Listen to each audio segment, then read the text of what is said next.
Good morning, everybody, and welcome to class today. Welcome to our next to last live stream. There will only be one more after this one, so that's pretty exciting. I want to take a moment and I want to thank you all for kind of going along with me on my journey this semester through this experiment of trying out doing these live streams.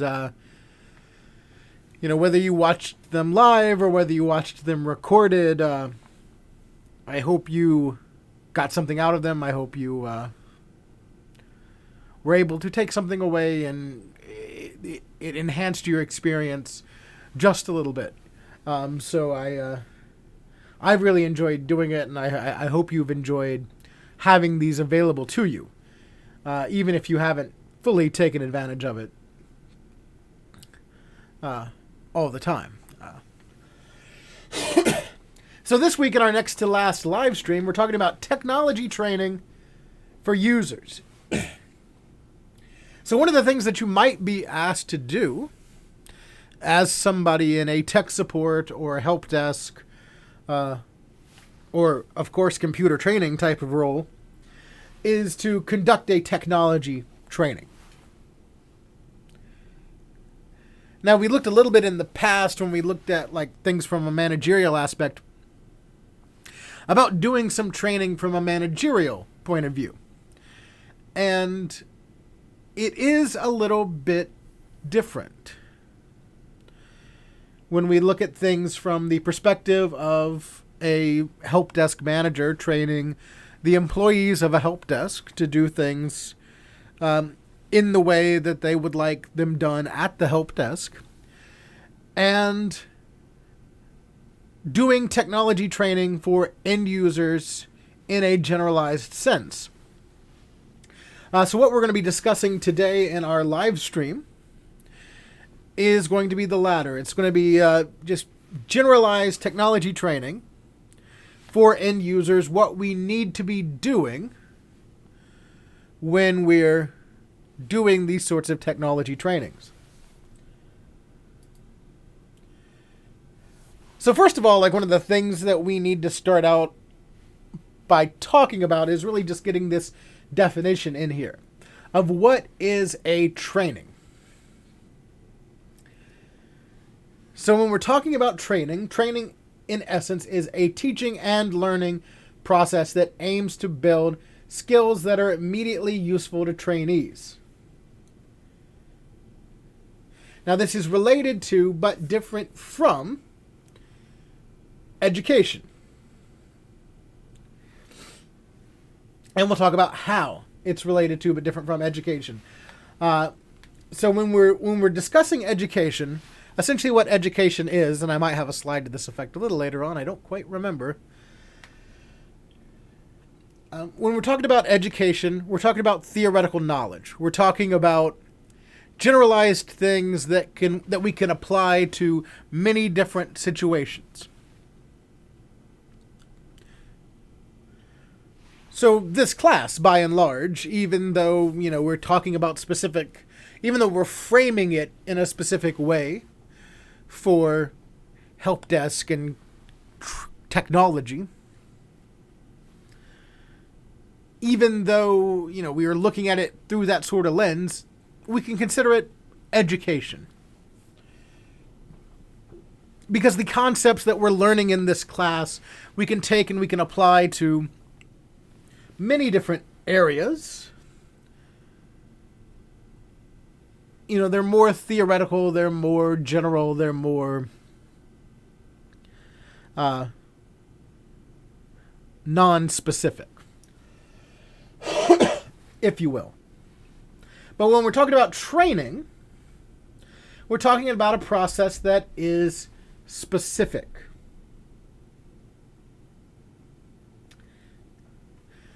We're talking about something that is building skills,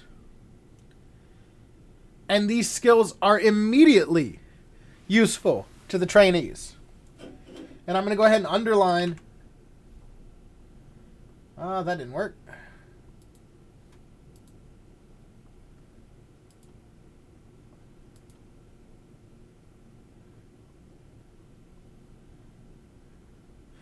For some reason, my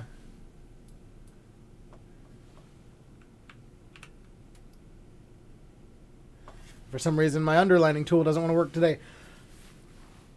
If my underlining tool was working, I would go ahead and underline that word immediately. It's immediately useful to the trainees. So when we look at education, we're looking at things that are kind of long-term goals. We could take these skills, we can apply them to many things, and we can go ahead and take them out into the workforce later on and apply them to different aspects of our working life at some point in the future. But when we're looking at a training, we're looking at something that that the people who are taking the training can immediately take and then go out and apply the skills that they got in the training right then and there to better their personal lives, their computing abilities, their job experience, so on and so forth.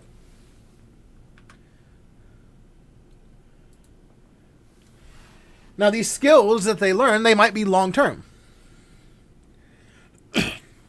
You might have a training that says like, oh, we're going to teach you how to use Microsoft Word.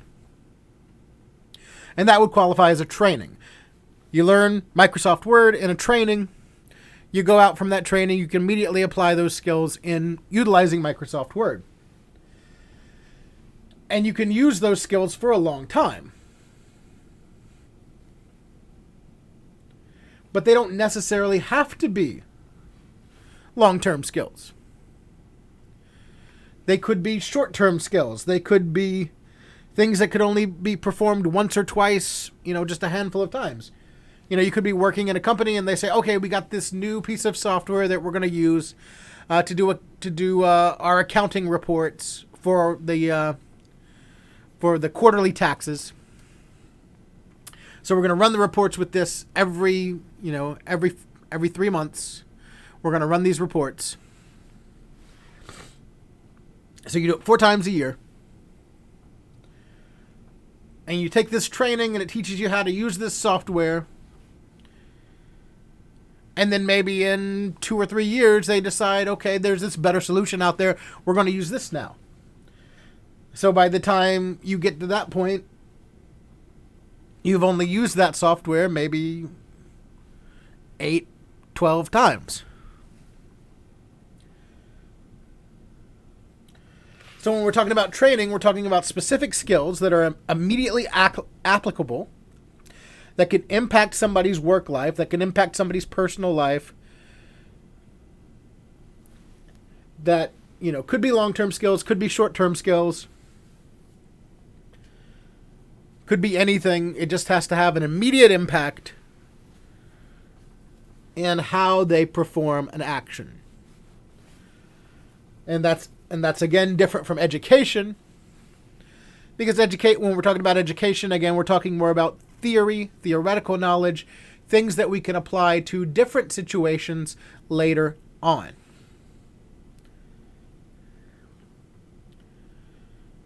We kind of pick and choose how we apply that information in situations when it kind of comes up. Well, here we go. What is education? Education provides conceptual understanding and builds long-term thinking skills. So it builds a basic vocabulary, which a basic vocabulary is built on concepts, fosters an understanding of general principles, and is intended to have long-lasting effects. So that's essentially, what I was just saying. I make these presentations. Sometimes I forget I include a slide, and there we go. So we're building a basic conceptual framework for understanding. That's what we're doing in education. And these long-term thinking skills are things that we can apply to different situations as we go throughout our lives. So they're not task-specific, like something like skills that we would gain from a training would provide. They're more general. They're more, they might be area specific. but they're not so specific that they would just be isolated to a single task. So that's what we're looking at here with the difference between education and training. So let's look at a few characteristics of training. One of the big characteristics of training is that it focuses on performing activities and building expertise. Again, you want to make sure that the people who are in that training are able to take the skills that they learn from that training and apply them immediately.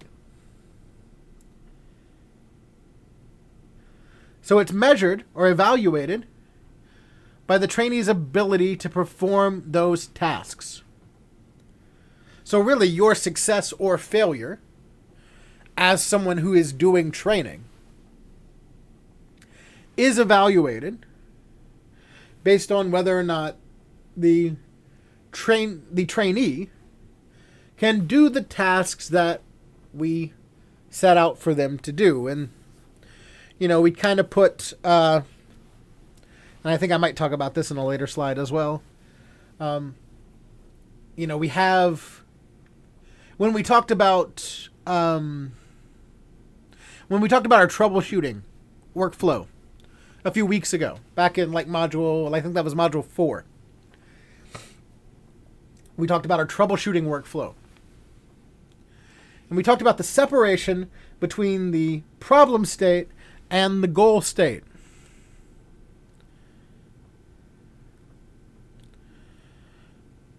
And it was that troubleshooting workflow that bridged that gap between the problem state and the goal state.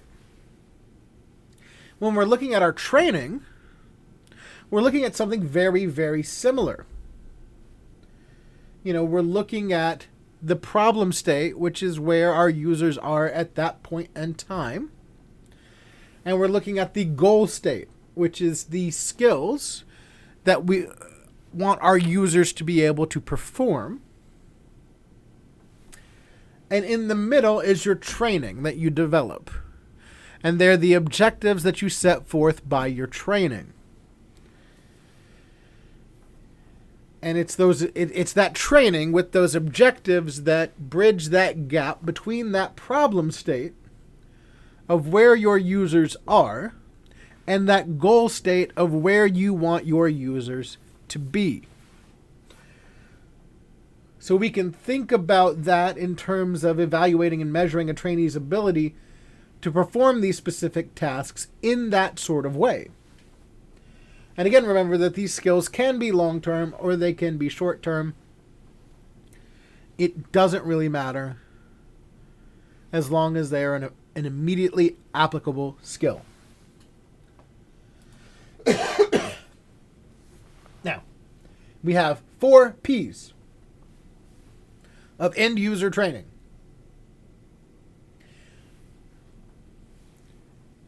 We want to plan, prepare, present, and progress. We plan the training. And in planning the training, we're gathering information about the training objectives. And in doing so, we have to understand that problem state of where our users are and that goal state of where we want our users to be. And for some reason, my little drawing tool isn't working. So you'll have to kind of use your imagination here. And imagine I'm drawing that chasm, that gap up on the board here, or up on my screen. So we have this gap between where our users are and where we want our users to be.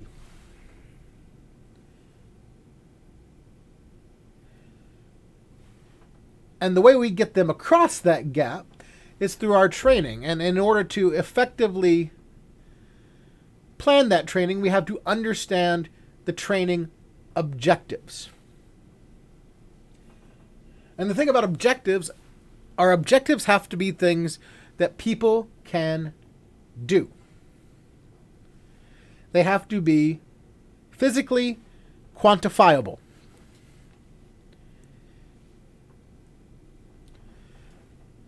These are the skills that you want the people to be able to perform, and all the sub skills that someone would need to be able to have in order to be able to perform the primary skills. So when you're planning your training, you can identify your primary objectives and your secondary objectives that you would need to develop to get them to those primary objectives. Because we have to understand that not all users are going to have the base knowledge that it would take to get to those secondary objectives, to get to that goal. Rather, like you have those primary objectives, you have those goals, and you might assume some knowledge from your users regarding how they can, regarding what they might already know, so that they can get to those secondary, or I'm confusing myself by using the words primary and secondary. Those main objectives and those secondary objectives.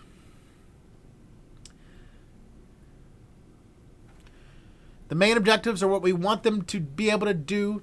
That's that goal state.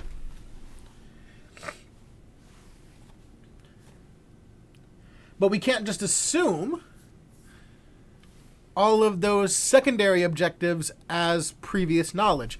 We have to kind of prepare ourselves to work those in as well. So we have to understand the need for all of those main objectives and all those secondary objectives in order to get our users from where they are in the problem state to where they need to be in the goal state. So we have those main, you can think of this as a bridge, if you will. Those main objectives are the primary skills that they need to be doing, and then those secondary objectives are the supporting skills that are like the supports for the bridge that they need to get across. And, if those supports aren't there, then the bridge crumbles. Right? So then in step 2, once we understand all the information about our objectives, we can start to prepare our training. And this is where we gather and develop our materials and organize our materials into modules. And this is generalized, like adult education type stuff here. We take our objectives that we developed in the planning phase, and we use those objectives to start to develop material and organize that material into chunks. And these chunks we call modules.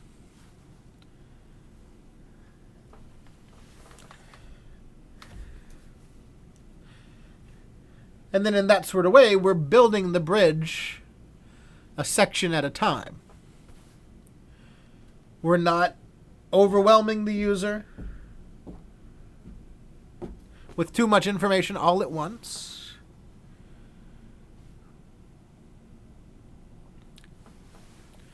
But we're building the bridge a section at a time. We're teaching and assessing different smaller objectives as we work toward that goal state.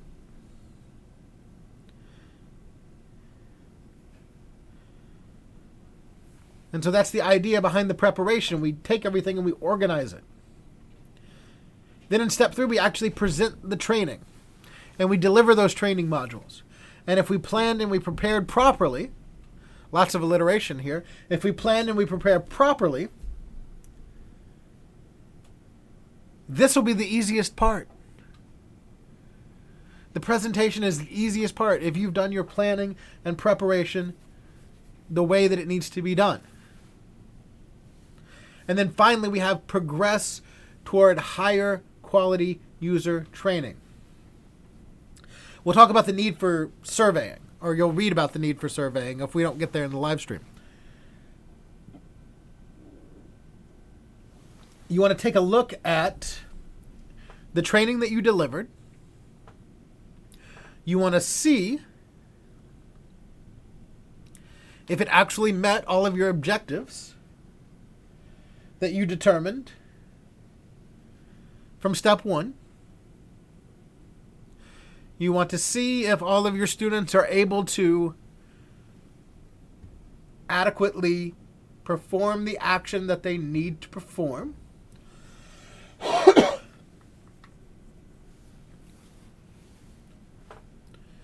And you want to do a survey to see how the students found the training. So the biggest thing out of all that is that whether or not the students were able to perform the action. Whether they were able to learn the skills that they needed to learn to do the thing that they needed to do, to get them from that problem state to that goal state. If they were able to do that, then, that you built that bridge. You were successful. Otherwise, you need to go back, you need to revise. You need to do a lot of revising. Survey data allows us to kind of look at what we've done and tweak it a little bit and make it a little more student-friendly and a little better, on a class-by-class basis. But by and large, the ultimate metric for whether or not a training was successful is whether or not the students were able to accomplish the goal. And that goal would be the thing that you outlined in step 1 as being the goal state via your objectives. So everything kind of hinges back on those objectives that you outline in step 1 of our 4 Ps here of end user training, the planning phase. So in that sort of way, everything hinges on the plan. So if you prepare based off of the plan, and you present based off of what you prepared, which was based off of the plan, then your likelihood of success goes way high up there.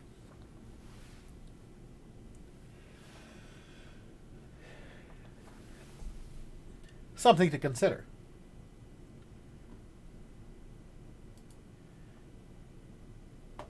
Now, when we're planning the training, we have to consider a few things.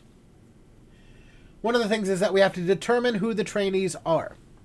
Who is our audience? And in doing so, we have to consider the background that the trainees bring to the training, what the trainees already know, and what the trainees need to know or be able to know as a result of the training, and the skill level the trainees need to achieve. This all goes back to that human-centered concept of what we're doing here.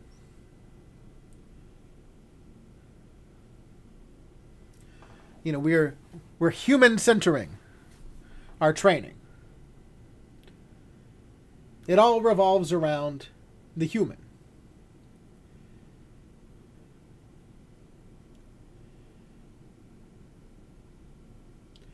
If they're coming into it with some amount of knowledge already, you don't have to build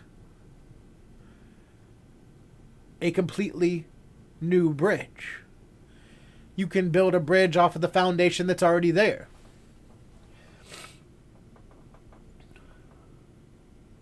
Which is kind of the way that, programs in college kind of work. We have this sequence of courses. And this sequence of courses builds off of one another. You can't start from scratch in every course, or you'd never get anywhere. So you have to, you go back a little bit, and you review a little bit, but you have to build and progress off of a previous foundation. So if you know that the trainees already bring a prior knowledge to the training, you can build on top of a pre-existing foundation to build that bridge a little quicker.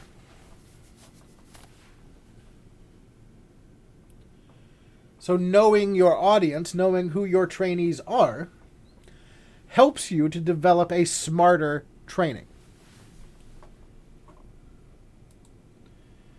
Now, in your training objectives, we really have two different types of objectives. We have learning objectives and we have performance objectives.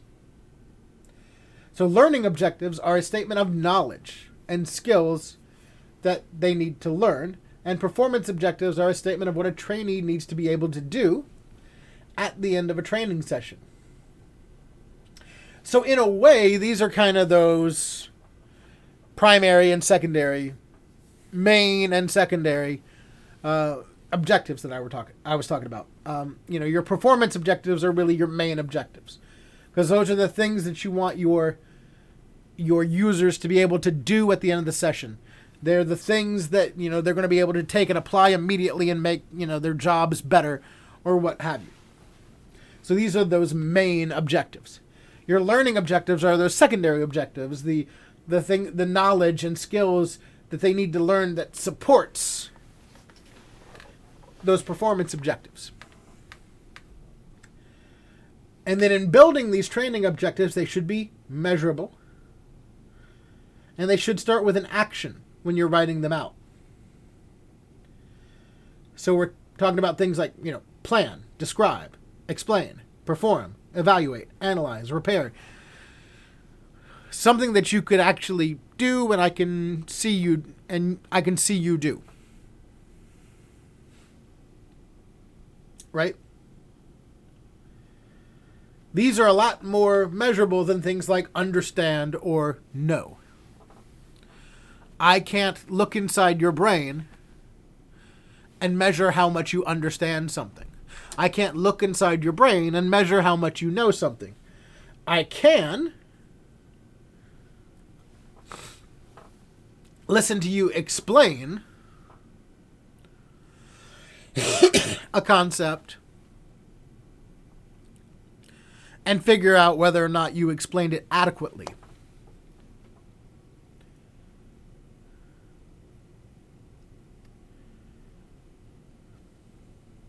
So as you're writing these training objectives, which you'd write them down in the planning and preparation phases, those are the things that you have to consider.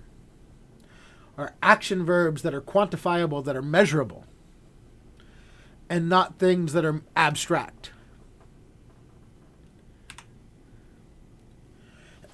And from that, we can go into Bloom's taxonomy. You might have heard about this when you were younger.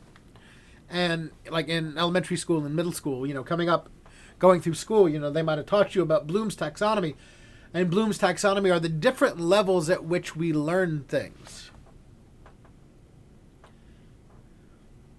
And as we go higher in Bloom's taxonomy, we are learning things and interacting with things at a different level, at a higher level of cognition. So knowledge is the lowest level of Bloom's taxonomy, and it's just the ability to remember facts.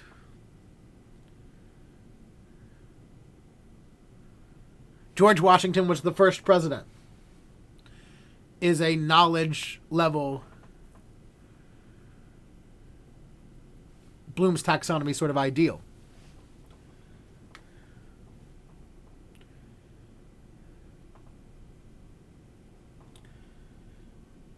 Then from there we build to comprehension, and comprehension is the ability to understand meaning. And from that we go to application, and application is to take information and use it in a different or new situation. Analysis, we take and we break down information into understandable parts. In synthesis, we use the ability to reconstruct a new pattern or meaning from facts and data and evaluation, we have the ability to judge ideas or information. And we're going from the lowest level of Bloom's taxonomy to the highest level of Bloom's taxonomy here.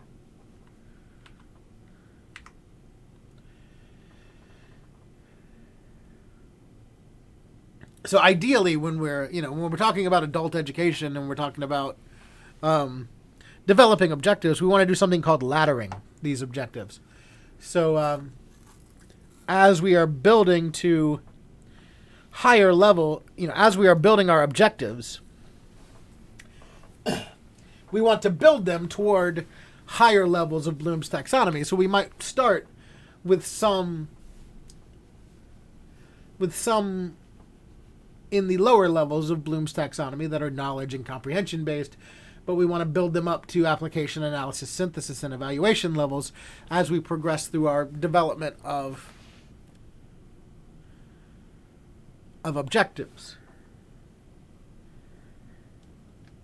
Ideally, we'd want to touch on all of Bloom's taxonomy as we are working to try to figure out what the objectives are for our trainings. Then we prepare for the training. When we're preparing for the training, we're specifying the topics that we want to cover. We can brainstorm and develop a potential list of topics.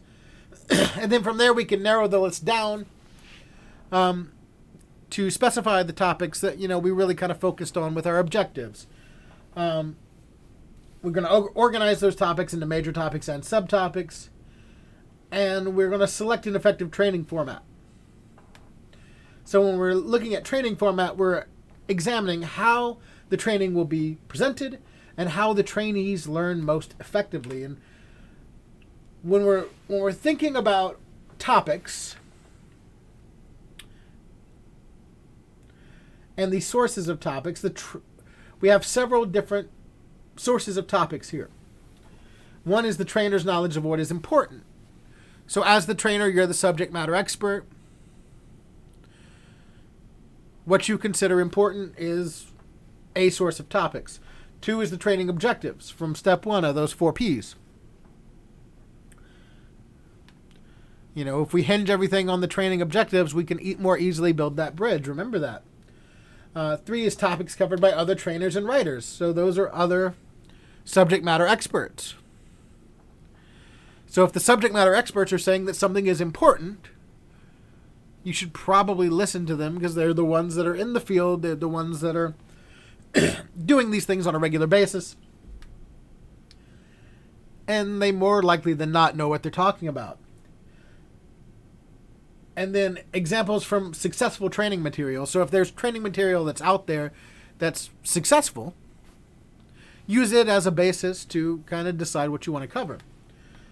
A tip here that we have is that, when you're selecting topics, is that oftentimes when you're deciding what to cover, it's more effective to decide what not to cover. Oftentimes you'll end up with a big list of things that you can cover, and it's easier to take that list and kind of just mark things off than it is to pick out the things that you really think are the most important. So working backwards like that is sort of a good thing sometimes. And some things to avoid are, copying training materials for verbatim. That's copyright infringement, and, that can get you in some trouble. And covering too much information. Oftentimes a good trainer will cover a little less material instead of too much material. Because you don't want to overwhelm your trainees. You don't want to overwhelm your users. Presenting the training. In the delivery method, there's a choice among several instructional technologies, media, or approaches to presenting information or training materials. That's your delivery method. So there are all sorts of different delivery methods in which you can present a training. And I believe the delivery method slide is the next slide, and that's the slide that I wanted to get to finish it up here. Because I think the delivery methods are fairly critical when it comes to, thinking about how you present trainings in the future, and really for the purposes of this course in your lab, and you're considering how you're doing trainings, it gives you a lot of options. So these are common delivery methods. One is lecture method, just standing up and just talking about it. Reading assignments, online reading assignments, group discussions, visual aids, multimedia materials, handouts and reference sheets, product demonstrations, tutorials, hands-on activities, case studies, role-playing, collaborative or group learning, computer-based training, or web-based training. More often than not nowadays, web-based training, where you're doing online trainings, are becoming more and more, popular for this kind of stuff. And, there's a whole group, there's a whole subsect of ideology that's based around online pedagogy and how you teach online, which, would be a whole nother course. So this is where I'm going to stop.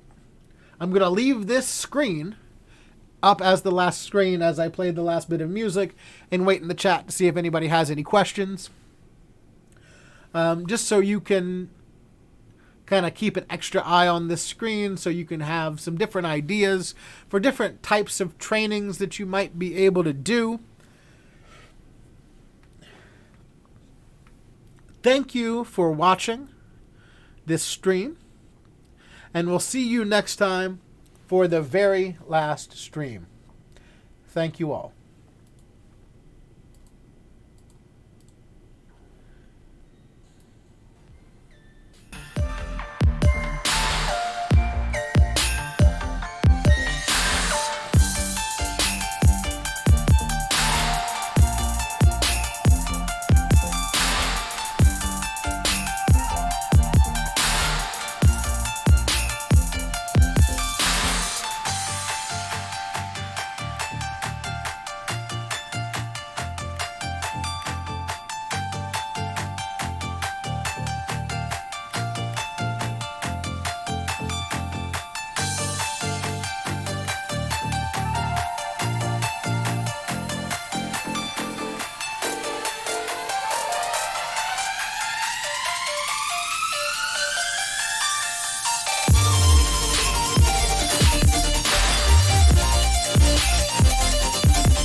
To the station.